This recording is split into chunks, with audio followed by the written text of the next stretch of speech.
Андан кийинки акыркы сурообуз мына бир нече күндөн бери өкмөткө ишенич көрсөтпөө жагы абдан кызуу талкууланып жатат. Бүгүнкү күндө премьер-министрди таптакыр эле иштей албай калды деген чечимге чыгарышты.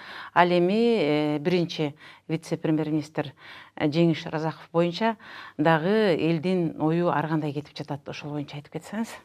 Жеңиш Разаковду мен ойлойм өкмөт, мамлекеттин жетекчилиги, парламент өзү бул киши өзү дагы мындай бир чечкиндүү чечимге барбай атканы мени өкүндүрөт да. Жеңиш Разаков азыр баягы карышкырдын оосу жесе дагы кан, жебесе дагы кан дегендей Жеңиш Разаковдун топурагы жеңил болуп, азыр көптөгөн баягы талуулуу бир проблемага айланып калды да. Именно Жеңиш Разаковдун аты. Мен Жеңиш Разаковду жакшы билем. Адам катары жакшы, маданияттуу, мындай кандай десем бир жумшак адам да аябай. Анткени биз парламенттен жүрүп баягы баарын сасайын берип көрдүк да. Бул абдан чыдамдуу, мындай адам орой айтпайт. Анан нерви дагы калың, иммунитети жогору дегендей мындай кандай десем, көтөрүмдүү да, ошол жагы мага адам катары жагат. Бирок тилекке каршы Разаков ошол жердеги отурганы азыр туура эмес. Бийлик эгерде жакшы мыкты кызматкер болсо, жакшы чиновник болсо, башка жака ротировать этип, ротация кылып ал жерден алып кетиш керек. Анткени чек ара маселеси бул өтө талуулуу, мамлекеттин бүтүндүгүнө, элдин биримдигине камсыз кыла турган ошол нерселерди, улуу баалуулуктарды камсыз кыла турган ошол проблеманын бири чек ара. Өтө опурталдуу нерсе ал жер. Ошондуктан ал жерге мындай өтө көп негатив болуп калган адамдын турушу туура эмес. Анан чалгын тиги башка мамлекетке иштейт. Бул өтө чоң айыптоо да. Антип атат, чек ара маселесин чечпейт деп атат, контрабандага ушул кишинин тиешеси бар деп атат. Баткендиктер биз бул кишини тааныйбыз деп бир жакшы сөздөр айтылбай атат да. Ошондон кийин бул киши же өзү кечиш керек эле, же болбосо ошол премьер-министр чечкиндүү адамга барып, ошол чуулгандуу жерден сенин турганың туура эмес деп алып кетип, ошол керек эле. Мен ойлойм, Разаковдун ордуна башка бирөө келсе деле, мына адилеттик үчүн айтып коюш керек. Разаковдун ордуна башка бирөө келсе деле, эртең чечилип калбайт. Мына Токон Мамытов барсын, башка генералдар барсын. Бирөө кепилдик бере алабы, эртең барса эле ошол жерде маселе чечилип калат. Ал маселе чечилиш үчүн чоң бир глобалдуу эки президент отуруп алып чече турган маселе. Бирок экөө да отуруп чечкенде мындай чечсе чечип коет эле да.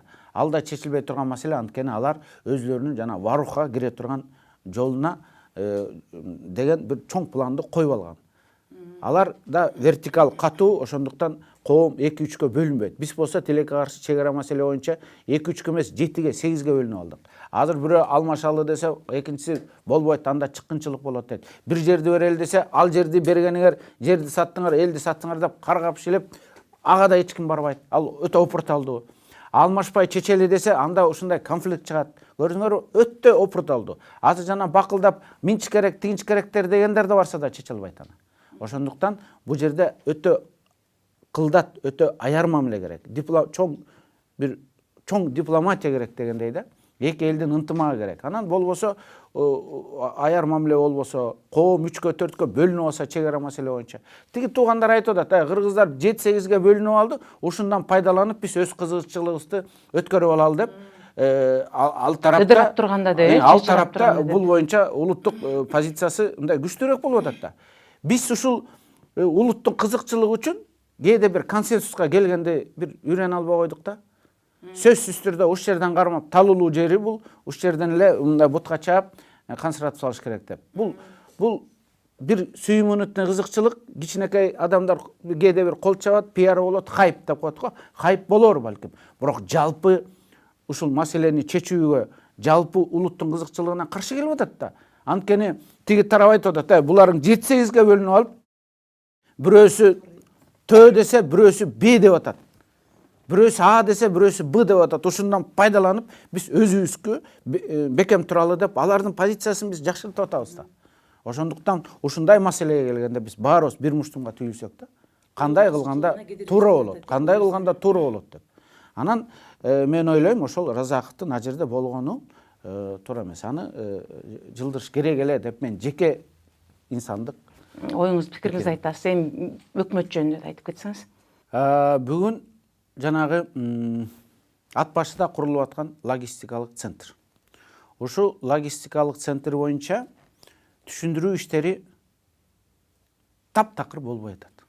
Мына мен потребитель катары мындай азыр массалык маалымат каражаттарды убактым бош исследование деп коет. Массалык маалымат каражаттарга чыккан маалыматтарды карап, күнүгө 2-3 жолугуш өткөрүп, мындай көз ачылат го, обзор кеңейип. Мен азыр ушу обзор кеңейип атат дегендей да. Анткени мен ар кайсы ракурстан ушул саясатты, коомдук турмушту мурун бир ракурста карасам, азыр ар кайсы ракурстан караган адамдар менен жолугуп, мындай баарлашып атам да. Бул өтө мындай жакшы өзүмө бир ачылыштарды көп жасап атам азыр.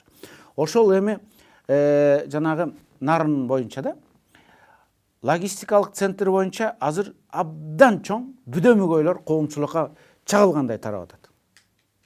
Бир ар кандай кызыкчылыктар менен балким иштеп атышат, бирок чагылгандай тарап атат. Эми өкмөт ошо өзүнүн позициясын ошол жерден коргой албай, түшүндүрүү иштерин жүргүзө албай атканы мени мындай кейтет да. Эгерде бул мамлекет үчүн керек болсо, инвестиция үчүн керек болсо, экономика үчүн керек болсо, барып ошол жерде бирөө экөө сындап коет дебей, жумуртка менен чапса дагы барып чындыкты айтып түшүндүрсө эл түшүнөт. Элден айланса болот, эл баарын түшүнөт. Бул эми кимдин катасы деп ойлойсуз? Түшүндүрүү иштери болбосо, эл, конечно, жанагындай бир ажиотажды ичип кетет да. Элди түшүндүрүп аткан ким? Жалпы масса бул ажиотаж бир коом чоң бир болсо, ошону ичип кетет. Ага альтернативди ойду айтып, андай эмес, мындай деп түшүндүрүш керек эле да. Мына мамлекеттик машинанын ресурсу бар, жергиликтүү бийлик бар, массалык маалымат каражаттары бар. Мен ойлойм, премьер-министр муну өзү жеке лично өзү түшүндүрүш керек эле. Бул керек, бул бизге керек деп. Мисалы үчүн Кара суу базары, Дордой базары канча деген жарандарды багып келген. Ошонун баардыгы товарлар каяктан келген? Кытайдан келип ошол рынок өнүгүп аткан. Мына азыр конкуренция болуп, Харгос менен Кыргызстандын ортосунда конкуренция бар. Харгос ошол свободный экономический зонада биздин соодагерлер Харгоско барып ташып келип атат товарды. Казакстандын экономикасына Харгос жакшы өнүктүрүүнү алып келип атат. Эми ошол Харгоско альтернатива түзөбүз деп атат да, мындайча айтканда. Кыргыздын Харгосу болот деп. Мен жеке оюмда да, эми ошону өкмөт, мен ойлойм, түшүндүрүш керек эле. Жеке түндүк түштүк маселеси бизде ар дайым качан бөлүнсө ошол жалаң бир топтун бийликке келүү максатында болуп келген гана кыянатчылык болуп келген. Түндүк түштүк маселенин башка тамыры, башка себеби жок. Мен ойлойм, ушул топ ким гана болбосун, жөнөкөй адам болобу, бийликке мындай умтулган адам болобу, ким гана болбосун, ушу түндүк түштүк картасын мындай разыгрывать этет деп коет го. Адамдарды мен эл душманы, кыянатчылык кылган чыккынчылар деп эсептейм. Биз баардыгыбыз ушул жалпы кыргыз улуту ушул так даана билип алышыбыз керек. Үмүт, бул оюнчук эмес. Бул өтө опурталдуу нерсе. Биз өзүбүздүн тагдырыбызга, өзүбүздүн элдин тагдырына, улуттун тагдырына, мамлекеттин тагдырына балта чаап алабыз ойноп атып.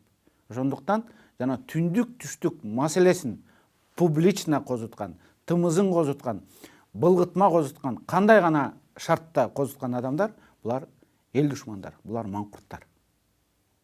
Эгерде биз ошого жол берип алсак, мына эстүүлөр деп атпайсызбы? Эгерде биз ушуга жоопкерчиликтүү адамдар жол берип алсак, ушуга мындай кайдыгерлик кылып койсок, анда баарыбызга убал жок. Анда биз жөн эле улут катары, эл катары бизге убал жок болуп калышы мүмкүн. Мен ойлойм, кылым караткан кыргыз эл, мына кылым карытып келген, бөлүнбөй миңдеген жыл жашап келип, анан бир топ саясатчынын аркасынан бөлүнүп кетмек болот. Биз бөлүнсөк бөлүнөт элек го, 1000 жыл мурун, 2 жыл мурун. Анан ушунча бөлүнбөй бир муштумга төйлүп, бир атанын баласы болуп келип анан эми бөлүнөбүзбү? Бир 20-30 кишинин кызыкчылыгы үчүн. Мен ойлойм, эл жол бербейт.